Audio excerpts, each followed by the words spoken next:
My YouTube channel মোৰ অন্যটি ভিডিঅ'লৈ আপোনালোকক স্বাগতম জনাইছোঁ। তেনেহ'লে আহক মোৰ ভিডিঅ'টো আৰম্ভ কৰোঁ। আজি বাই ভনী দুইজনীয়ে একেলগে ভিডিঅ'টো ষ্টাৰ্ট কৰিছোঁ আৰু গাটো ধুই ল'লোঁ ৰাতিপুৱাই। আৰু আজি কেনেকুৱা কি কাম হৈ থাকে আপোনালোকক মই দেখাই থাকিম।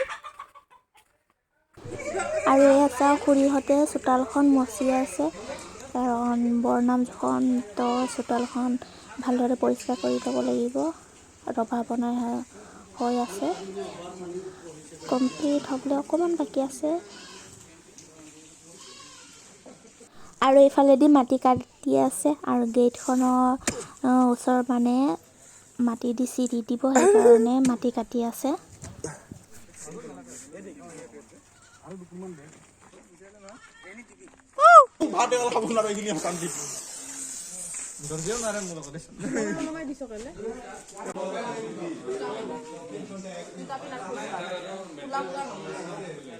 মাত্ৰ হাতত আছে এটা দিন, সেইকাৰণে পুৰা বিজি কাম কাজত। আজি বনাই কমপ্লিট হ'ব লাগিব, সেইকাৰণে ধুম ধাৰাক্কা পুৰা কামত লাগি গৈছে। চবেই মিলি জুলি হেল্প কৰিছে। ইয়াতে ভাল লাগে যেন গাঁৱত চবেই মিলি জুলি কাম কাজ কৰে, সহায় কৰে। কিবা এটা গাঁৱত হ'লে চব মানুহ যেন আহে, ইয়াতে ভাল লাগে।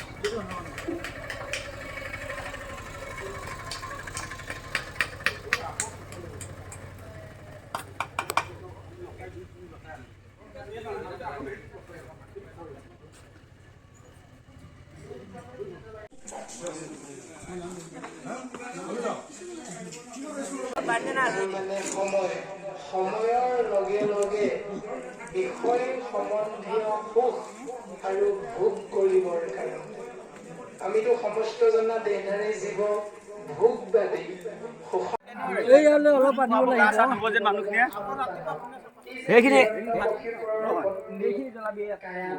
যদি হিৰণ্যকশিপুৱে ব্ৰহ্মাক তপস্যা কৰিবলৈ গৈছিল, তেতিয়া দৈত্যসকলে হিৰণ্যকশিপুৰ ৰাজ্য আক্ৰমণ কৰি হিৰণ্যকশিপুৰৰ পত্নী কায়াধুক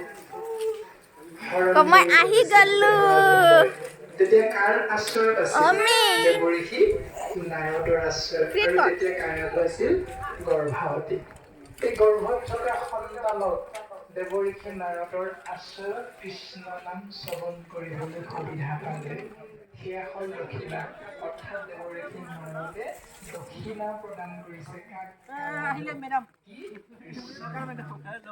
সেই দক্ষিণা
দুখন দিলে একেবাৰে ওপৰলৈ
কোনোবাই উঠাইছে ক'ত কৈছে মানে ক'ত মোৰ ঘৰত মোবাইল উঠাব ক'ৰবাত নাই হেল্ল' মাইকটো তুলিবলৈ খালি উঠোন দেখিলি মাইকটো তলত আছে তোৰ ওপৰলৈ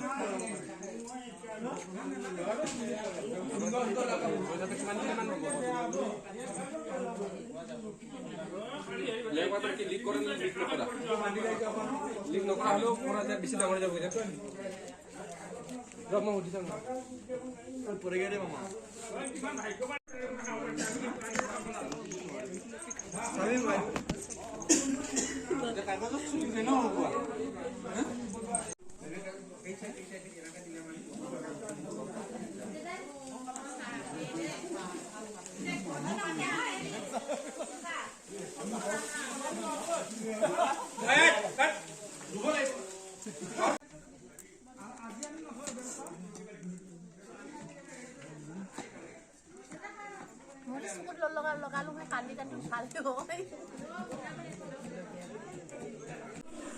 আৰু এইবোৰ এতিয়া তিয়াই থৈছে চানা মুগনা লভলি চানা কালিৰ কাৰণে কালি বৰনাম হ'ব যেন সেইকাৰণে